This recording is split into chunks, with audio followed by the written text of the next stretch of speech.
Hello, everyone. If this is the headline that you're looking at today, first day of Russia-Ukraine peace talks ends in Geneva, throw it out. Just go over, open your trash bin, throw that thing in, close the lid. If you need a reason, well, here's one. Let's start with this. There's been another massive attack by Russia against Ukraine, including more than 400 drones and missiles. 396 drones, 29 missiles. Of those, Ukrainian air defenses managed to intercept lots. However, 18 drones and 4 ballistic missiles did strike targets across the country. Need more reasons? Those strikes included one that hit a civilian car that killed 3 energy workers in the Donetsk region. Plus, another worker were injured. So these folks were working at the Slavyansk thermal power station, probably fixing shit that was destroyed during previous strikes, destroyed or damaged. And they were killed.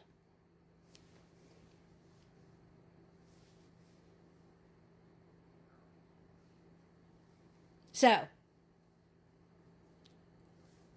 got reason enough yet? No? Okay, I'll give you more. Russia threatens to deploy its navy if Europe seizes more of Russia's Shadow Fleet vessels. We talked about the Shadow Fleet many times. That is one of the answers to the question, how the hell can Russia afford to keep waging this war, considering all the sanctions, all the losses, and so on and so forth? This is how. It's not just a handful of vessels here and there. It is a huge network of hundreds of oil tankers that fly foreign flags to dodge the sanctions. So this is not just some, piddly little handful of boats you can just disregard. Now,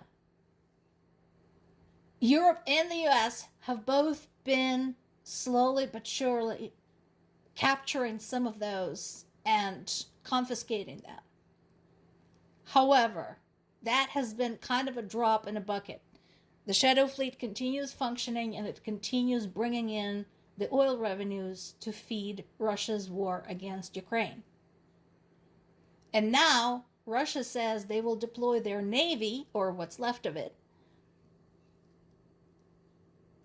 and basically attack European countries if they try to seize more of these tankers. So, what do we know as of today? It's not all horrible. One of the things that hasn't been covered a whole lot is that Ukrainian military has retaken some of the territory recently. In this case, the gains have been the greatest Ukraine has had since 2023. Now, again, it's not a huge area, 78 square miles, but you know what? That counts.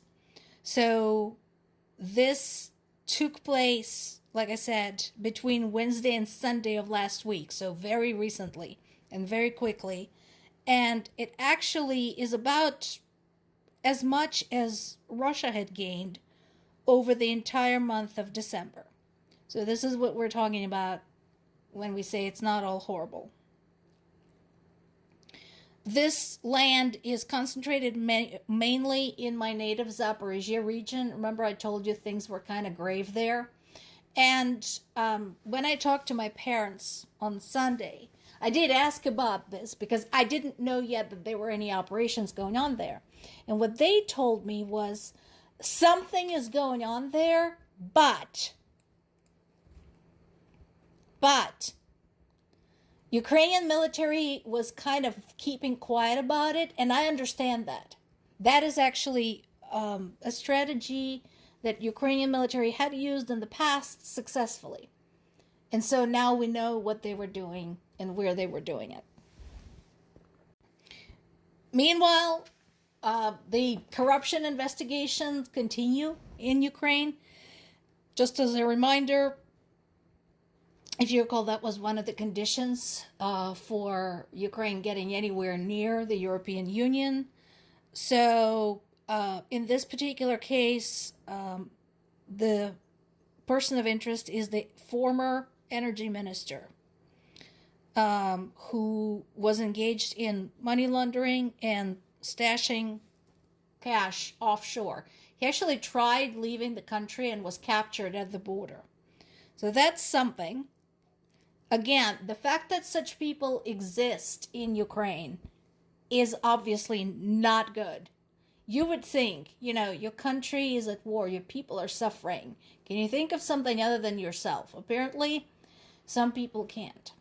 But I would also like to point out, again, for those who cite corruption as an excuse for Russia's invasion of Ukraine, don't. Because if that was a valid excuse, US would be currently involved in multiple wars at the same time on its own territory. Now, Donald Trump keeps pushing for some kind of fast resolution and Ukraine reaching a deal with Russia. But like I said, look at all of the shit that just happened within the last week and within the last 24 hours, even as the talks in Geneva were starting up, and we're already halfway through.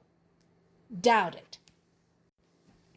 Poland had reopened 2 airports for military aviation operations. That's actually a good thing.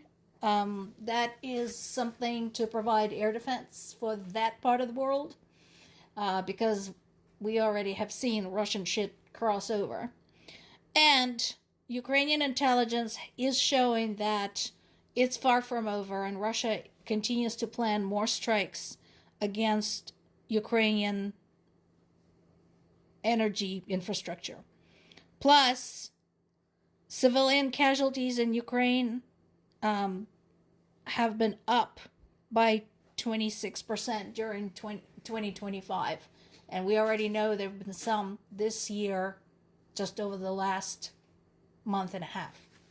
This last piece I wanted to share, this is from Kyiv Independent.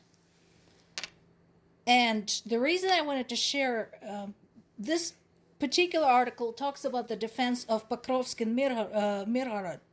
Mirnograd. Not Mirgorod, different town. Mirnograd. But I think the sentiment pertains to Ukraine in general. As I mentioned in the past, so there's still areas of Donetsk region that Russia had failed to capture. And Pokrovsk and Mirnograd both are among those that they've been trying, and they just cannot get through. Much to their chagrin.